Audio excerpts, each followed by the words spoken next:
Now I'm going to call on Daniel Seideman. Thank you.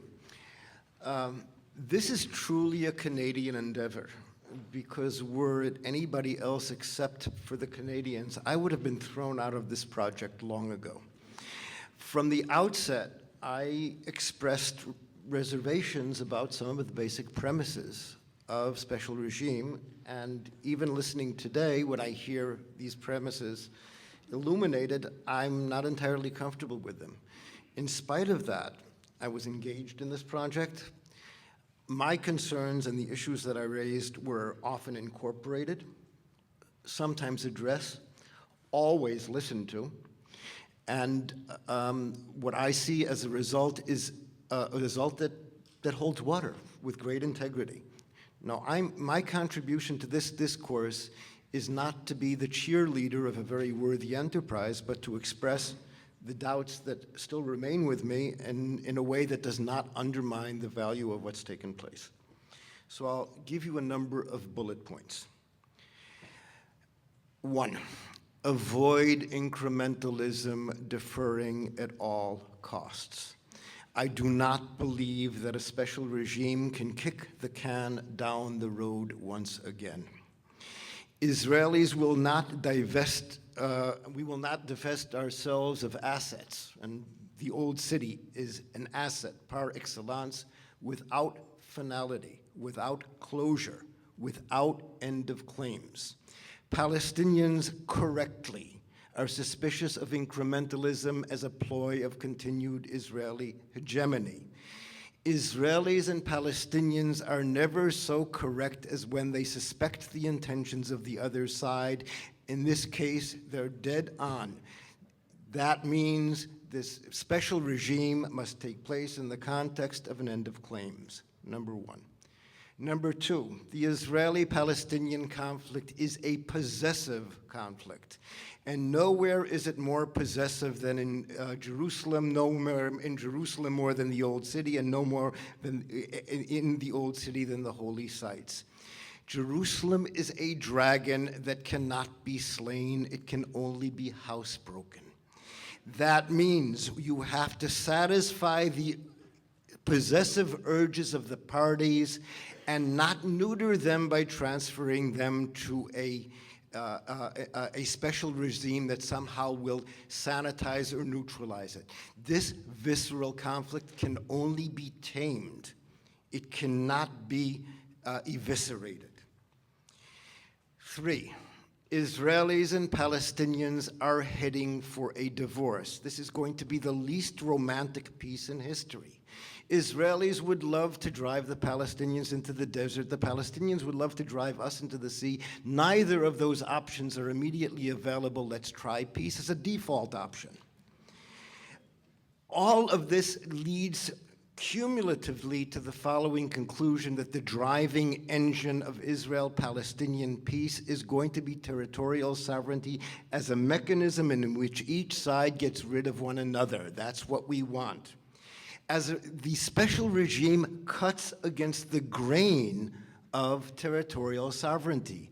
That doesn't mean don't go there. There are very compelling reasons to engage in a special regime. But when you do so, make that special regime as compatible with and derivative of the urges and the patterns of territorial sovereignty. Decide in a binary way. This is mine, this is yours, and the special regime will derive from sovereign decisions of sovereign powers, waiving the exercise of their authority in the name of a higher good. Next, neither Israelis nor Palestinians have been blessed with Scandinavian temperaments.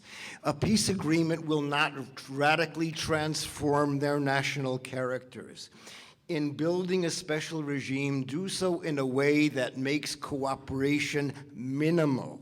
That's possible. Coordination, yes. Cooperation, no. At the outset, this will be a divorce, and the role of the special regime will be to coordinate. between the parties. This is not going to end the conflict. It will radically transform the conflict and channel its energies in new directions. Don't become overly despondent. The day after a final status agreement, life will take over and cooperation over time will emerge. Don't build on it.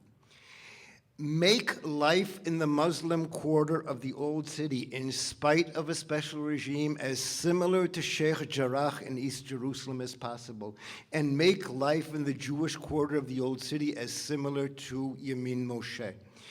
Make it cooperate with the patterns of life, with the aspiration of separation and national self-definition, even in the framework of the special regime.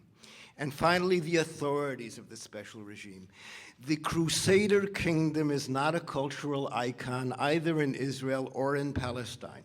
And there is no greater recipe for the failure of a special regime than by turning it into a Crusader kingdom. Don't go there.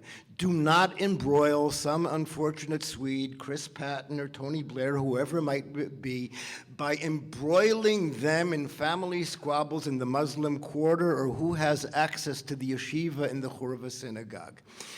Leave that to the parties.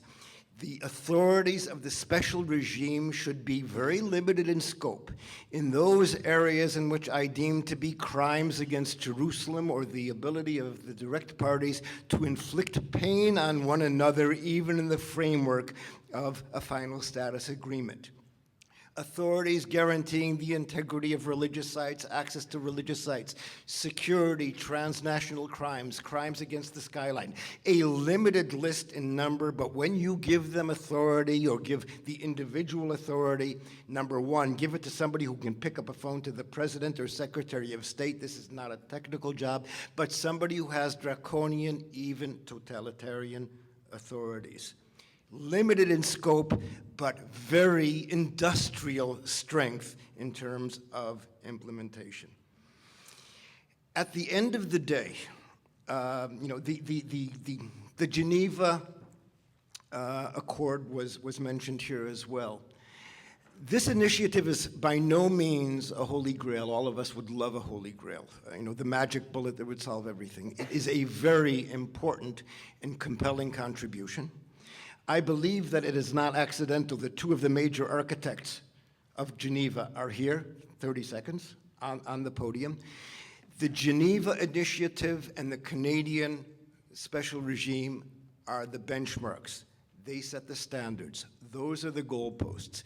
In all likelihood, the final status agreement on Jerusalem, that will be a hybrid or the legitimate son or daughter of two cities, Geneva and Ottawa. Regardless of the result, I'm convinced that many of the components of any final status agreement will build itself on the important work that took place in the framework of this initiative. Thank you.